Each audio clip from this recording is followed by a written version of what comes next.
When the frost-burned aspens turn gold in the Colorado Rockies, and the bulls are going crazy with rut, the bow hunter enters the secretive, adrenaline-charged world of the elk to challenge the bulls and himself.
John and Mike are in northeastern Colorado, hunting with outfitter Miles Hogan and Eagle Spirit Outfitters.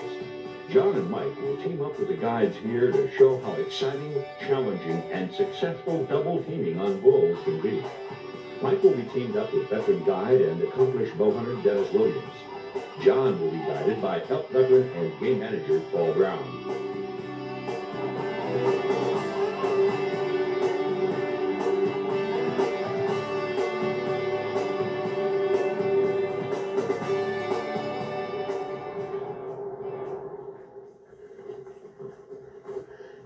There they are right there. See them?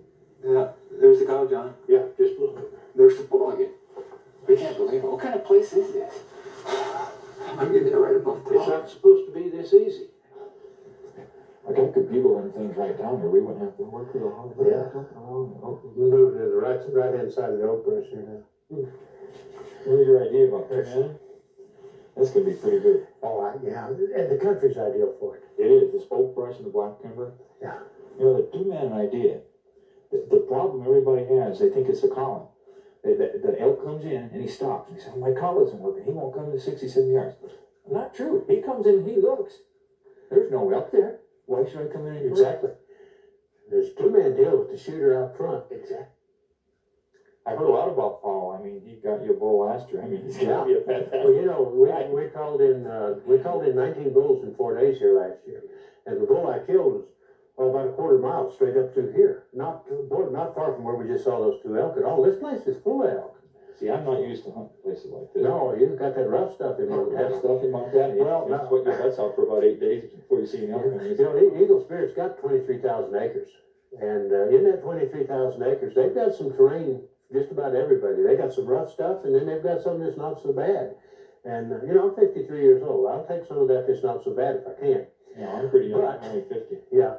But, you know, you got to go where the elk are. And I think, you know, I've been working out. I'm in pretty good shape. And that's something that people, especially people coming from back east like me, I live at 300 feet above sea level. And you've got to get in pretty good shape because there's not a lot to breathe out here at 8,000 and 9,000 feet. Yeah, you're right. You're right. And it's a shame, you know, to get on elk and then run out of gas and not be able to walk to them. So you need to be in good condition. I'll tell you, it's a heartbreaker for the guy, too, to do sure your job, and you're like, I can't shoot. Yeah. Let's go get a license, meet Paul. Let's get after it. Good. Man, it's good to be with you, man. I'm looking forward to it. We're going to have a ball. Though the first morning dawned clear and crisp, the forecast called for an early snowstorm to possibly move through the mountains. Mike and Dennis chose to hunt along the low ridge, studded with black timber, aspen groves, and oak brush.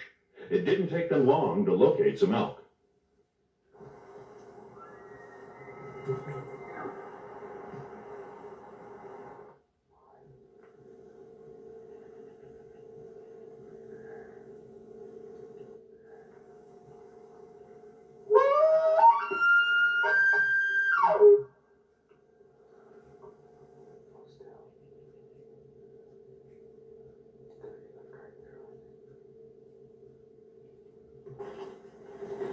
After bugling several times, they knew the bull wasn't going to leave his cows, so they moved closer.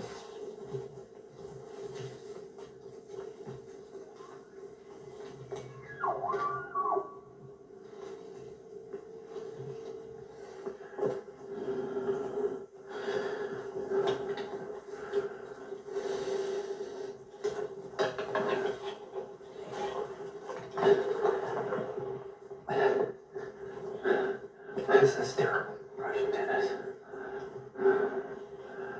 He's just right up ahead, but what are we going to do? There's nowhere else. It's just Bush. We'll have to sit up here. See if we get lucky, huh? Hear that? He's right up ahead there. I'll just get up right up here. You can get back here. There's nothing else we can do. No, okay. Give it a shot.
Boy, that was close.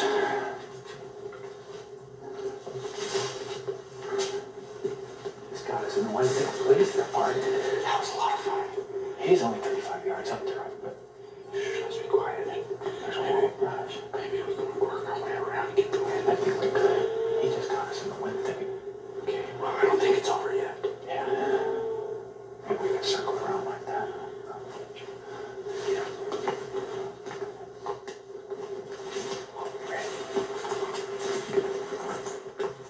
I'll tell you, he's still on it. Hear that? He's still on that drop. Well, why don't you go ahead and quarter around this hill here and get in between him and the scouts and break them up? Yes. Yes, if we can do it. You stay back, Colin. I'm going to stay back here and just go. Yeah, see, his hands are in you. Okay, I'll do that. You be quiet, get in there, and just try to get in between him. After I split up the cows and walks by 20 yards, shoot him? Absolutely. Okay, let's try it.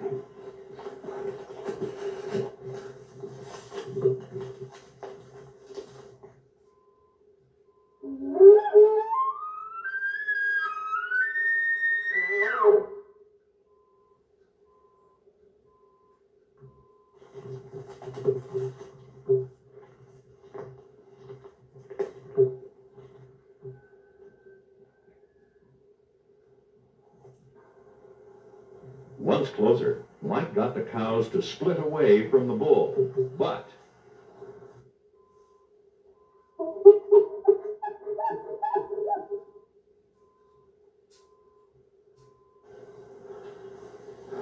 It's not what we want.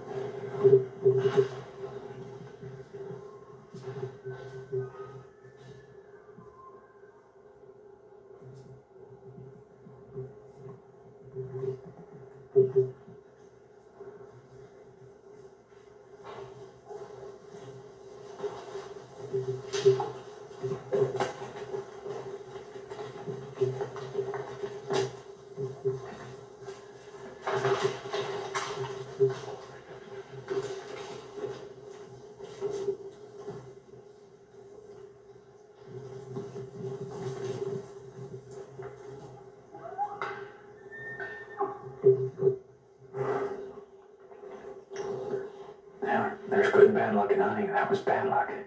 I did just what I wanted. Had a smallish herd bull out ahead of me.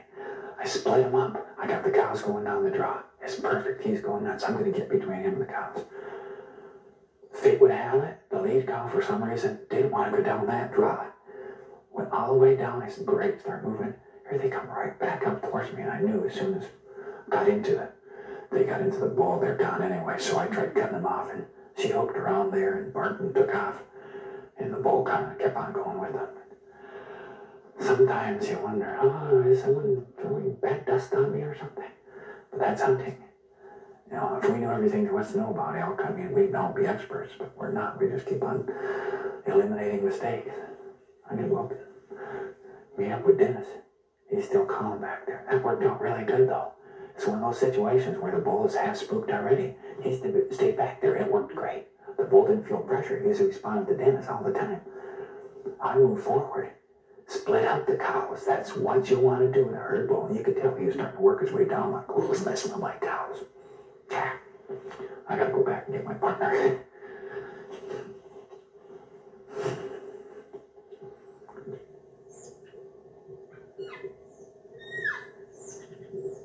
An early snowstorm left a skip of snow in this high country basin where John and Paul chose to hunt.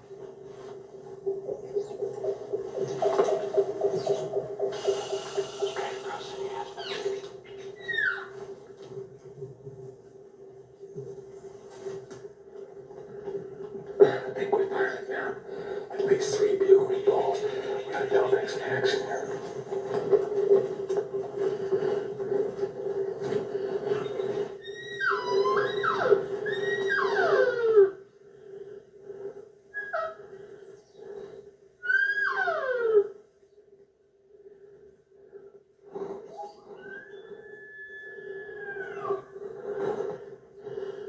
Those 2 balls may hook up here in a minute.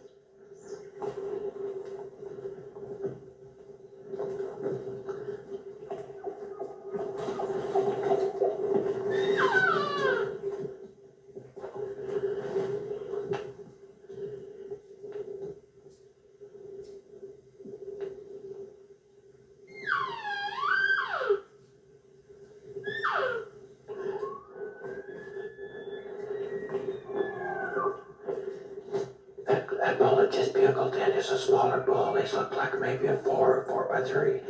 The bull is doing the chuckling. It's a 5x5 at least. He's a pretty nice bull. He's been wallering real dark. He's a nice bull. But I don't think there's any way we're going to get either one of those bulls across that drainage. And I don't think we can cross it either. That bull sounds bigger than he is. He's not that big a bull.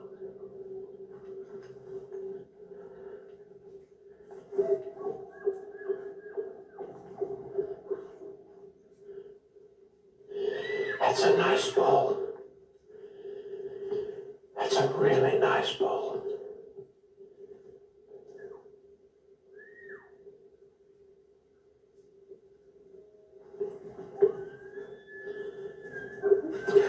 That's a really deep drainage, and we know that there's at least 3 good legal bulls over there. We're going to go up to the head of it and try and go around it. We've got to hurry because it looks like it's going to start snowing here in just a few minutes. It's only about 25 degrees this morning. It's really got these bulls turned on. We're going to have to... We'll be lucky if we can do anything with this one because of this deep drainage. And so little time to get around it.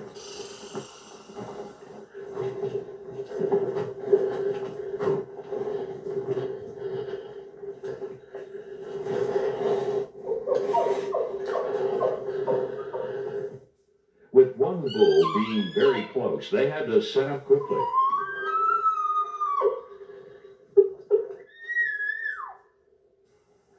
Here he comes.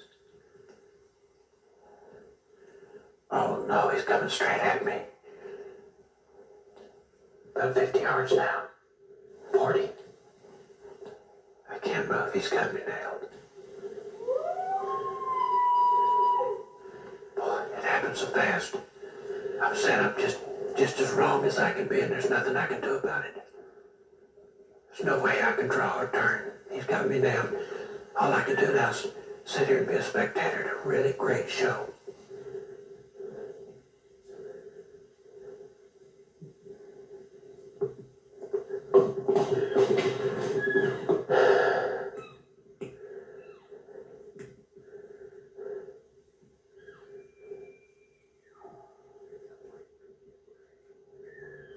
No way I could get a shot.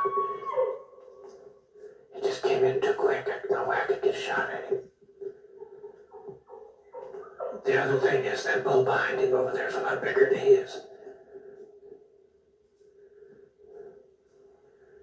I've taken him in a heartbeat, but no way I could move. Right now he's only about 40 yards away, but there's no way I can shoot him. And if I move, the game's over, so it's kind of checkmate here.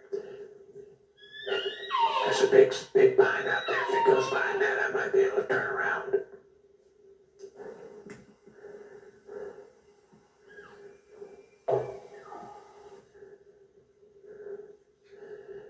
When they bark like that, usually the game is over. Oh, it wasn't you. God, I'll tell you what happened. I saw him when he started off that other hill, and I thought he was going to come up to this point, and I set up to shoot out here, and you called him right into my lap. He came across, he stopped 8 yards, right at that log, and we were just, I had 5 or 6 different places that I had shots under 15 yards, but I couldn't turn, no sense in even trying it. Yep. So, Yeah, frontal shot's not a good one. No, I had a frontal shot right here, but then when he left, I had a decent broadside shot when he left, but there's no way I was going to be able to Push you on. no, too chancy. The next day, Dennis and Mike hiked for an hour in the dark to get to this high country basin and be ready to challenge a bull they'd spotted the previous evening.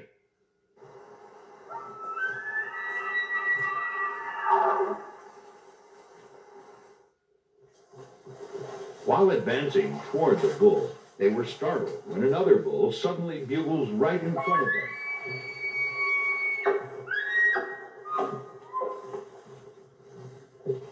Mike rushes ahead to get into position before the bull arrives, while Dennis drops back 30 yards and begins calling.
Can't get the shot.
It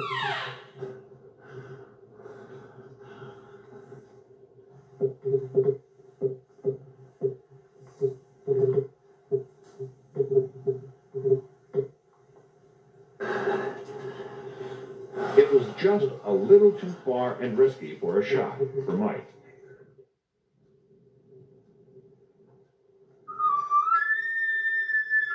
After John's close call the day before, it's sometimes difficult to imagine getting another golden opportunity. He's not huge. He's hooking a tree in there. Making a wall. Not a bad ball. This is legal. Is he going to go down or is he going to go up? I think what he'll do is work his way up to the point there. He'll probably stay in that gym already. Well, let's just go kill him then. We can do that. Let's just go kill him.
Looks good, looks good. I think it's all right. I can see blood on the arrow from here. He was moving a little faster than I thought, but I think it's double on. The arrow went all the way through and stuck, hit down there. Looked pretty good. Man, that call. Do you realize it was less than a minute from the time I set up here till he came in? I couldn't believe it. He was moving a little faster than I thought, but I figured at 20 yards, straight downhill, you know. We've been chasing that bull for a good hour now. Yeah. And if the minute you switched to that call, I mean, it just looked fantastic. Called him out there. It's not a call, John. It's a weapon. Yeah, yeah. When I leave, if you can't find that call, don't worry about it. Well, I'll tell you what, we need to give him a little time. Let's go down there and take a look at that arrow. Okay, okay. Good blood. Oh, yeah, good, good. All right, yeah. Stay on. Yeah. Nice and bright. Oh, look. I can see blood on trees. Yeah. One tree there, there's no, yeah, blood on two trees. Oh, that's, yeah, he's in. I was pretty sure I heard the bull go down about 100 yards and he was blown.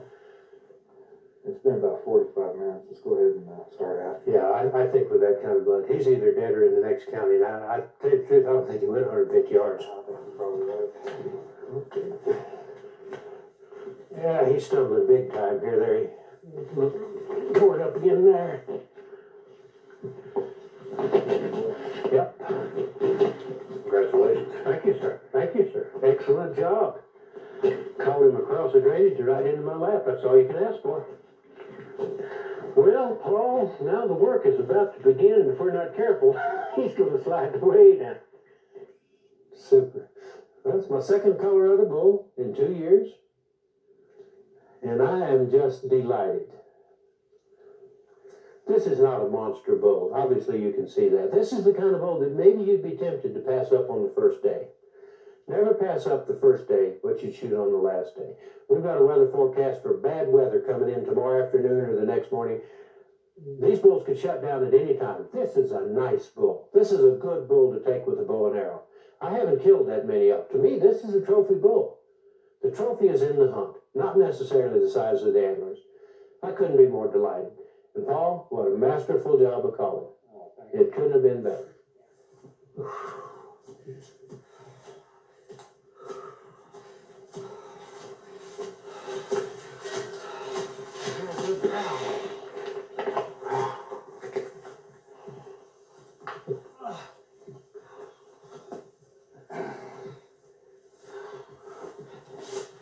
Well, folks, this is part of it too. Maybe not the best part, maybe not the most enjoyable part, but this is part of it. Always kill small elk. You heard it here first. They used to run a lot of cattle out here. And those cattle have breathed all the oxygen. And that's why there's nothing left for us old folks. The question of what makes a trophy-sized bull elk has been kicked around among bow hunters for many years. Does an elk's rack reach trophy status only when it approaches record book size? Or should the quality of the hunt also be considered, along with its challenges and accomplishments, besides the size of the antlers?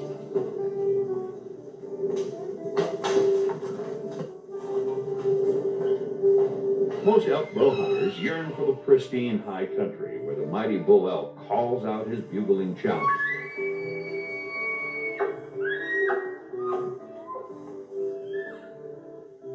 And they exult in the adrenaline rush of a point-blank encounter with a huge bull elk. With all these wonderful sights, sounds, and emotions present, the definition of a trophy should be left solely up to the individual.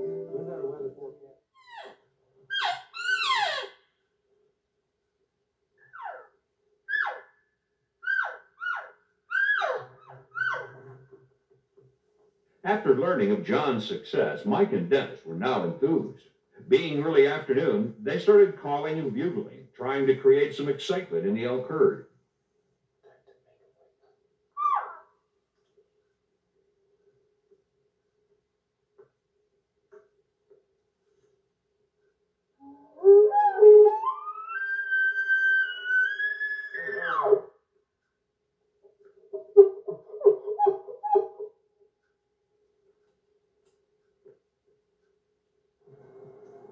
Finally, two distant bachelor bulls emerged from the oak brush and bugled back. When they thought they were close enough, they set up.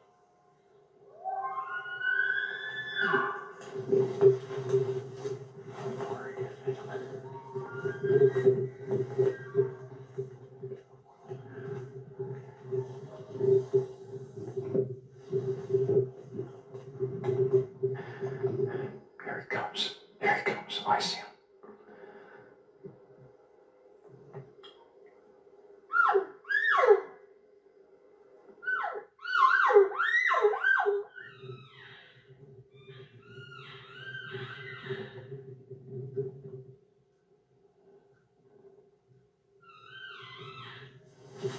Oh, he saw me. He sees me. Oh, darn. He took off.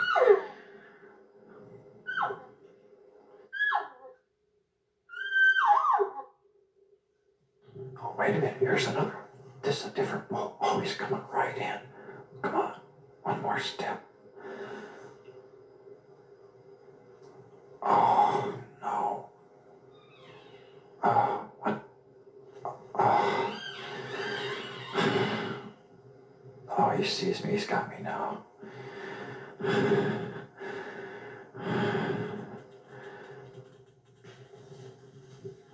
Oh, darn. There he goes. This one's over for sure this time. Oh, darn.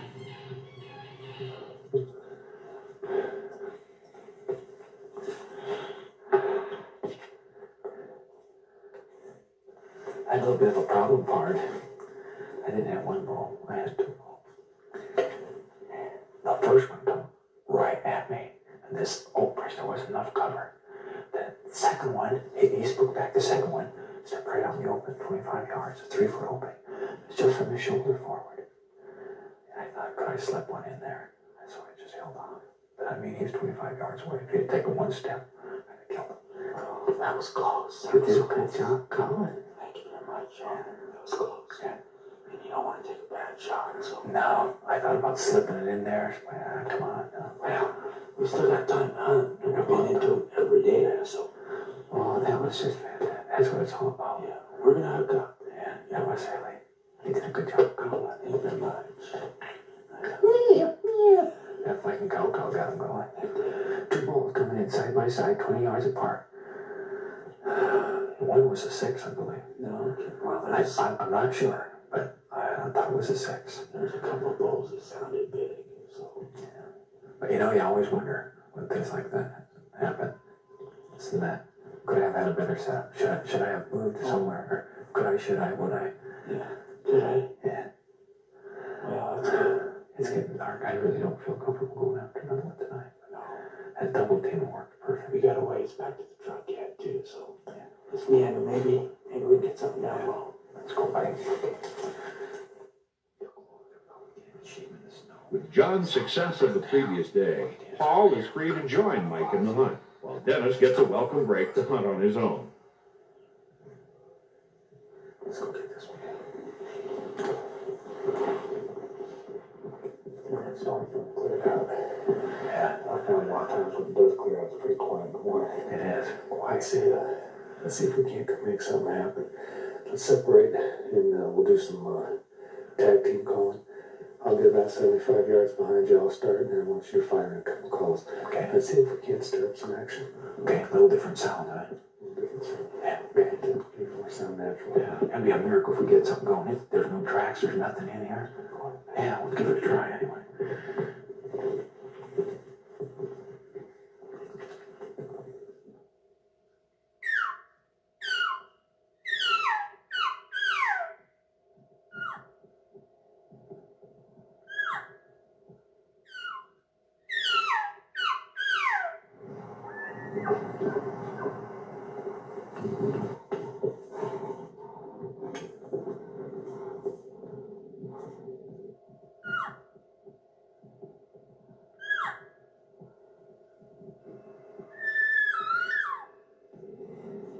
There he comes down below me. Gotta get ready. Oh, he's coming right by me. Oh no. He stopped a couple more feet. Come on, he's looking right at me. Gee. Oh man. I can't believe he spotted me. Boy, that wind's gonna change any time now.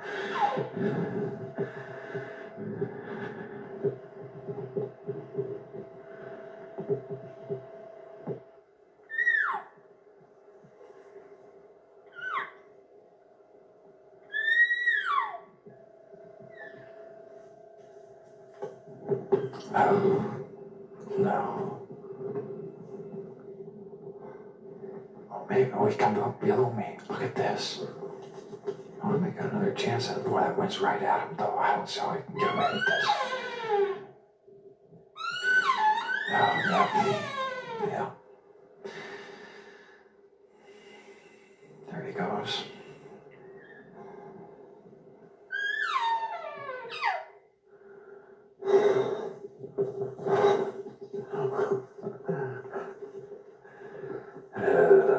Close, buddy. Yeah. Doggone it. Paul, why didn't he come to there? Because they're unpredictable. You know, I set up, like you said, and last I saw him, he was running right at me. Yeah. And I said, get ready, Mike. And he had the option to go that side or that side. He went around that big oak bush, stopped 35 yards away. A foolish man would try to slip a quartering shot in there, but I'm not that good a shot. He's good. That's really a little bit beyond the range of your bow. It is. And you know what happened? He started hitting that fighting cow call. He acted like he was like just black blobs. And a couple times he looked like he was going to go. He finally kind of trotted back. You kept calling, and he circled. Did you see him there, 20 yards away? I was focused up in there. Oh, man, I'm like, why can't I get back? I heard him bolt here. And I didn't know if this was another bull or not. Yeah. Or if this was the same one, but I heard him coming through here. You know, this is another phase of two men that were two different calls like that. Mm-hmm. You know, there's just something, like you said before, you know, they're used to my calls, maybe try. You know, I think the big advantage to hunting these elk in the rut as opposed to hunting the rifle season is that we make our encounters, we make our opportunities. A lot of guys have been out this morning, they would have thought that obviously no point in trying to hunt the elk or do anything. It was just a matter of finding the right ticket to get that bull to fire. And plus, wow, let's go.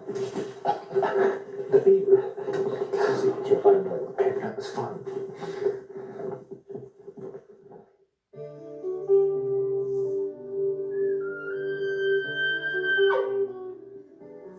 The decision to hunt elk on your own or hire an outfitter is far more than a money issue. Both elk hunting methods have pros and cons that should be studied before a decision is made. Let's take a brief look at them. On a guided hunt, the greatest benefit will be the access to a game-rich hunting area where competition from other hunters is low. Your guide usually understands how to hunt the local elk and has a good knowledge of where the bull's rutting areas are. Of course, you'll have to pay for those privileges, usually costing around several $1,000s. On the other hand, the allure of challenging a rutting bull elk on your own and the sense of accomplishment when you do bring in a bull-to-bull range is the main reason why many archers choose to hunt on their own.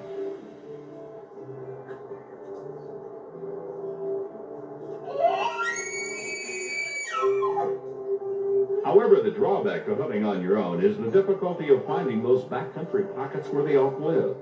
Also, many bow hunters have difficulty understanding the intricate world of the elk herd during the rutting period.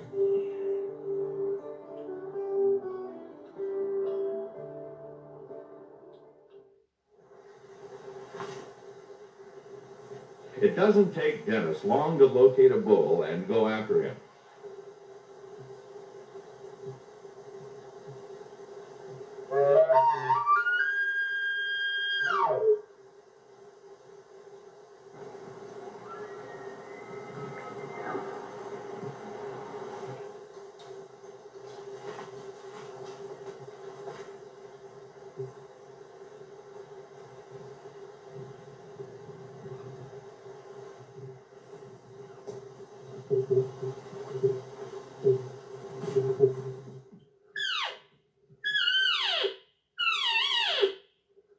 After getting closer, he sat up and cow-called to see what would answer.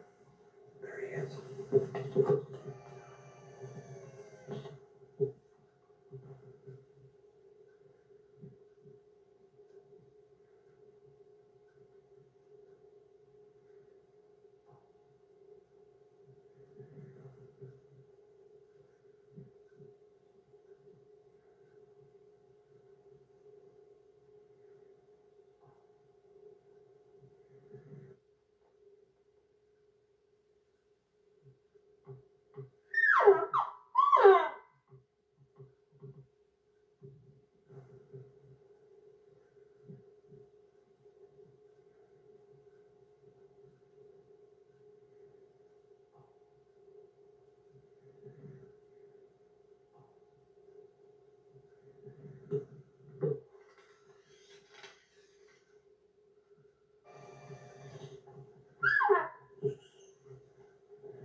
It's a little too far to be shooting this morning.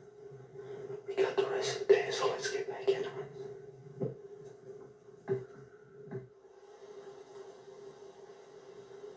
Dennis followed the elk herd into the next drainage.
was a satellite bull that came in. We've been building that other bull on the ridge there. He showed up here. I didn't have a shot. Oh, there he goes right there.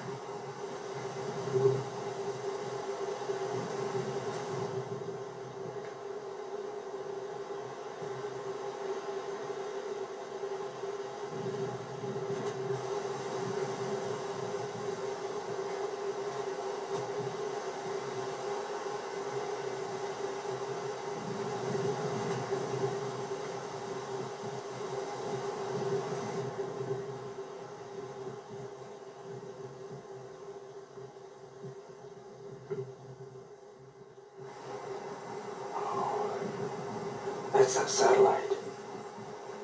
Oh yeah, we're gonna go ahead and go after the big one. So let's go.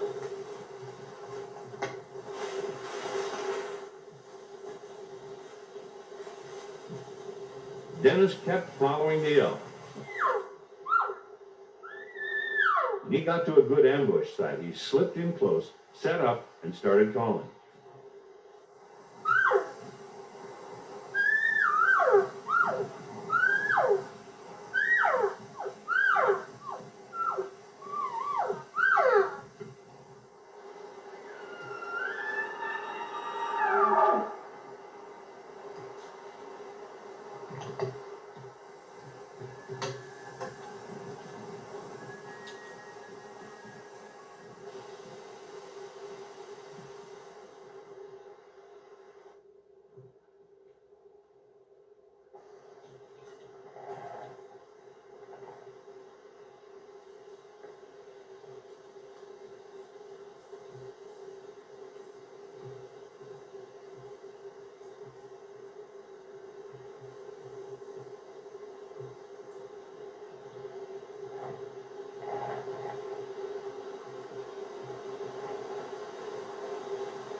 Shaky and he was born to me. Not a good shot.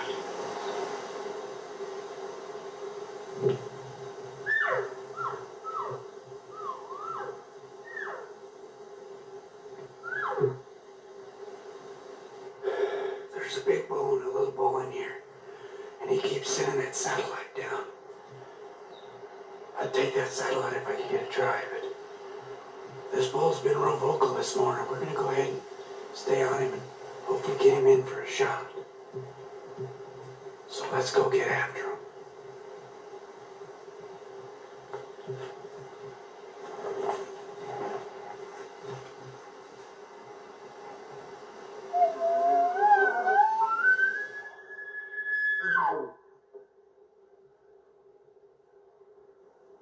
Dennis stayed up with the elk and kept trying different tactics to get the herd bull to come in.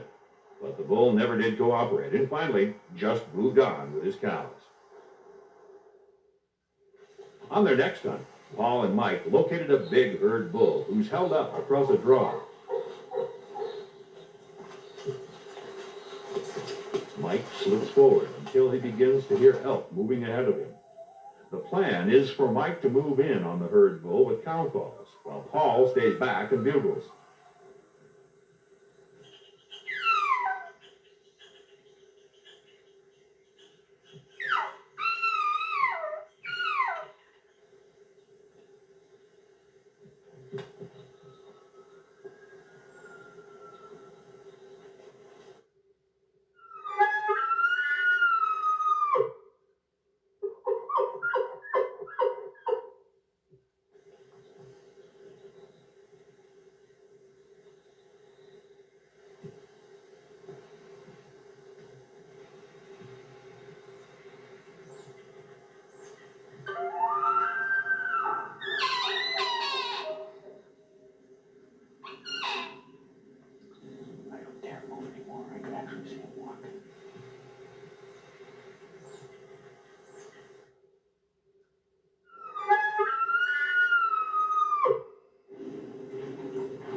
Oh my goodness, look at that. Oh, they're pushing at each other, busting brush. Oh, probably 30 yards away, maybe. Oh, boy, this is going to be chancy. I might try and move in on this. Oh, the wind switched. Look at that. There goes one. I knew I was taking a chance with that wind. Darn.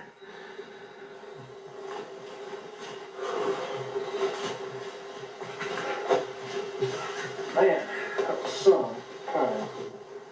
You know, if we'd have put a school on for the perfect setup, that was it this morning. When we got over into this stuff, the aggressive call and the tag team call we were doing really got them fired back up again. I'm really surprised that we didn't get an elk game like that in there, especially considering that they were duking it out.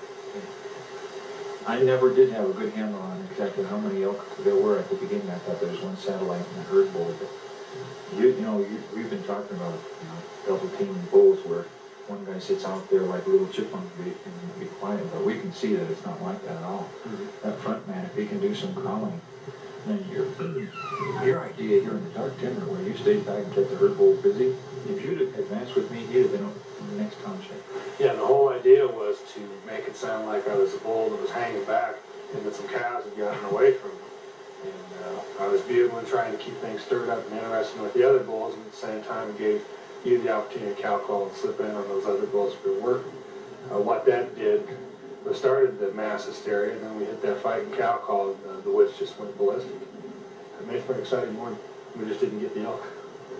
But you didn't see Paul. That herd bull actually crossed into these aspens, and he saw a raghorn there. He put the run on it, and the raghorn came right down to the creek bottom. I was like ready to shoot at 25 yards way down below me. When another 5 point came into the herd bull, and they got into a big fight, and it was like a stampede of elephants. They all came up on the side. That's when you started cow calling, and all that commotion you heard.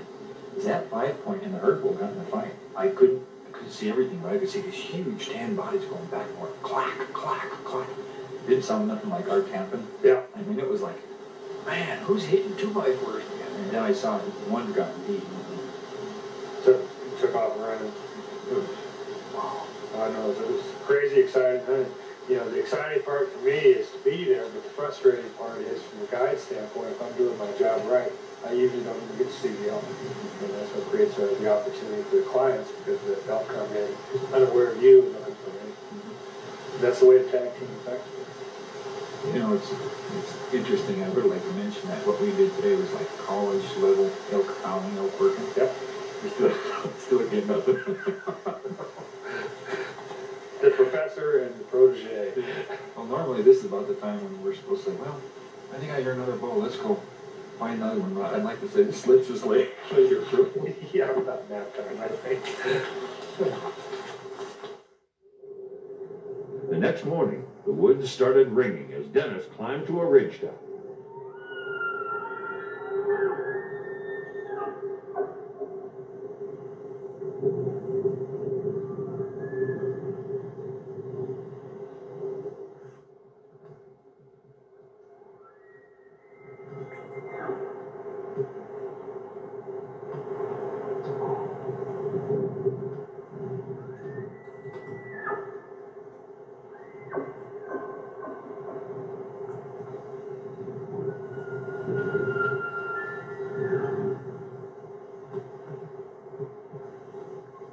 We need to work our way over.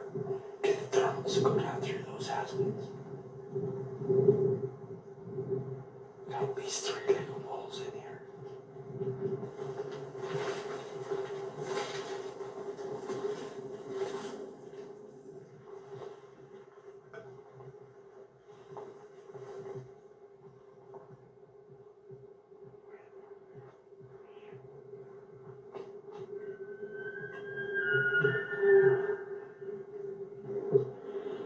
We got 3 bulls going down in these timbers.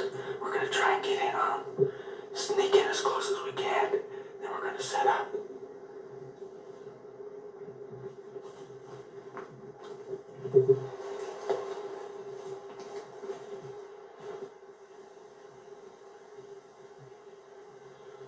Okay. We're gonna make some cow calls here, and we're gonna bugle, then we're gonna move forward.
bet he didn't go 70 yards.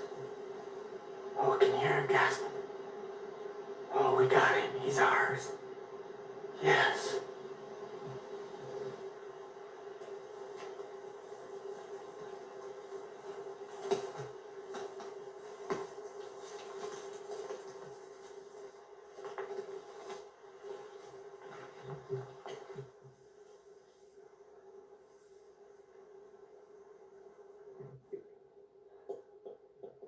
Oh, all right. Oh, this is great. Oh, he's got a 6-point over here. This is wonderful. Oh, this is great. It's a nice animal.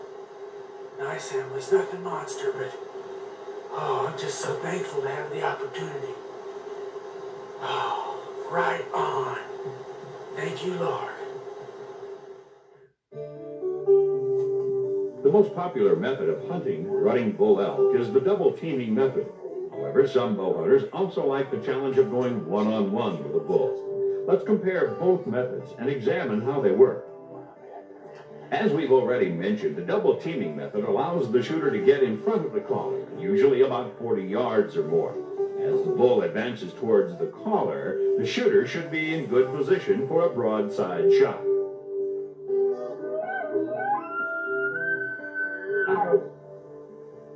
With the one-man method, the hunter calls and then scoots forward before setting up about 40 yards in front of his original position. As the bull comes forward and more calling is required, the hunter can still make his calls sound like they are coming from his original position by throwing his calls. This is done by turning away and calling, or calling into the large end of the grunt tube, which makes the sound appear as if it is coming from a farther distance. Both the one-man and double teaming methods work.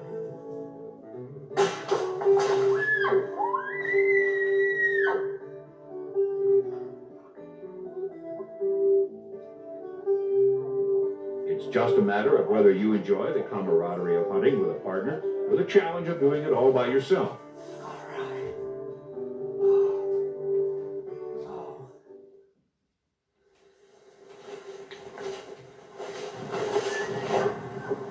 Who's backing us? That's got to be that herd bull. Yep, sure sounds like it. You don't by any chance think we could double up on him again, do you? Well, he never winded us this morning, and I think the stage is set to go put it on him again. I know nothing else, we can sure try. Wind us. Let's give it a try. Let's do it.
He just never stopped. He never stopped. him quartered right away. I was afraid to make a move. Oh, Paul.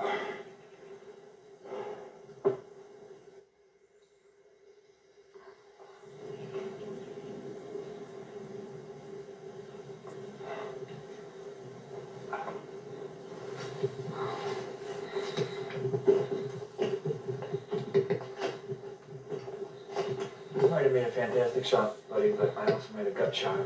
Quarter way severe.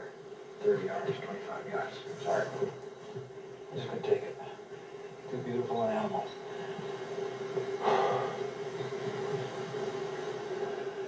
It's a beautiful day. Blue sky. Aspens are turning yellow.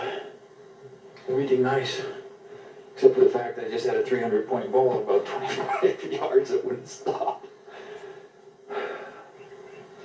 I'll tell you, buddy, I had a disastrous, frustrating hunt in western Montana last year. Everything went wrong. I screwed up everything. Oh boy, what good could come? I had the most fantastic hunt next evening. Killed a nice big bull, great shot.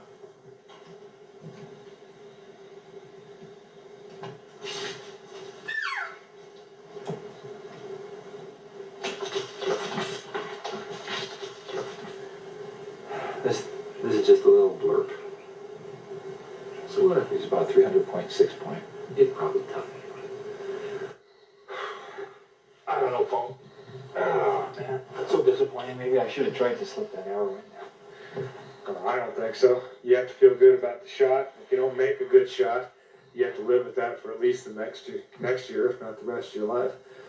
You know, if that shot's not perfect, you don't take it. And the nice thing about it is that we can go out and we can go do it again. Yeah. You know, there's something about these elk. People might think you're an expert, but the elk live in the natural domain, and sometimes it's a little humbling. Maybe it's just the good Lord's way of telling me. You might think you're an expert, but the elk are smarter than you are. Yep. Maybe that's the way it's going to be this time.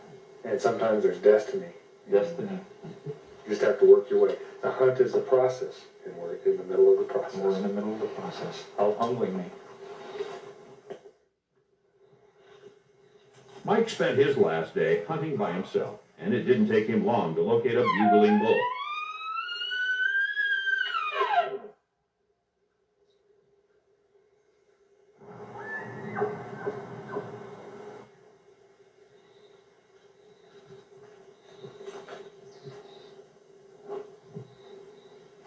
Here he comes.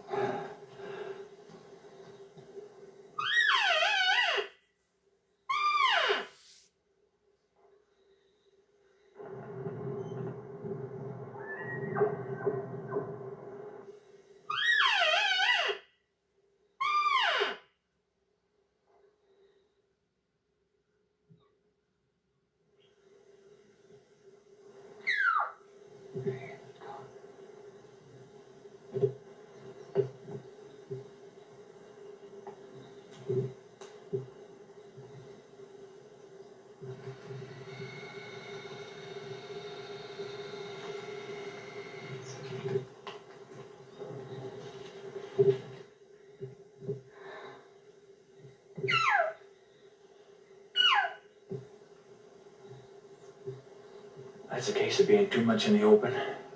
He's got too many areas to walk through. Even though I was calling behind that bush, he decided to come right up above me.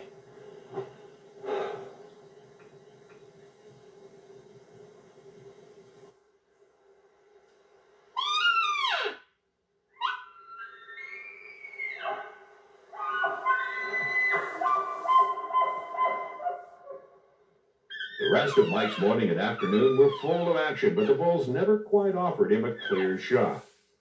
This young bull lacked the confidence to come into Mike's calling, and Mike couldn't move any closer because the forest was too open.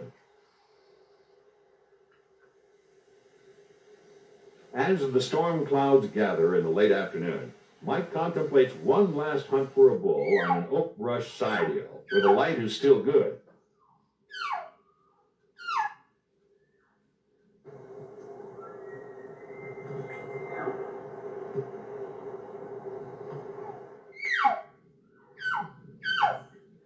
Light rain begins to fall as Mike hurries forward, hoping to engage the bull before dusk.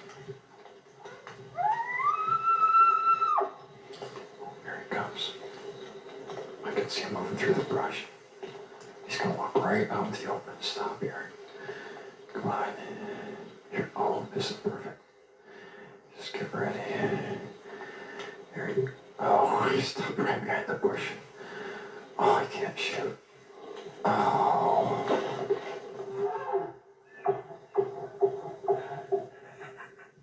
As dusk draws near and the rain begins to turn to snow, Mike tries one more setup to lure the bull back into the open, but the elk will not step forward.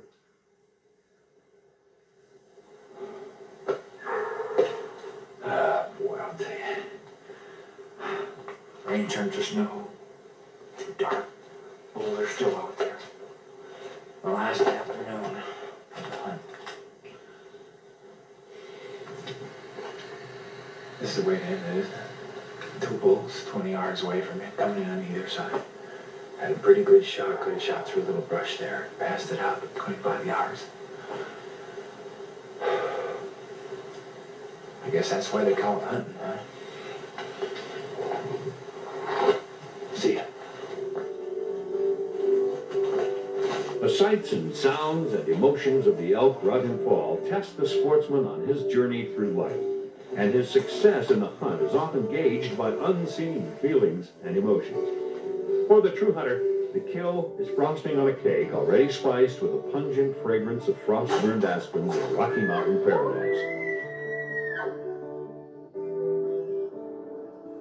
And of course, the main ingredient in this euphoric sporting recipe is the mighty bull elk in all his frenzied, rutting splendor.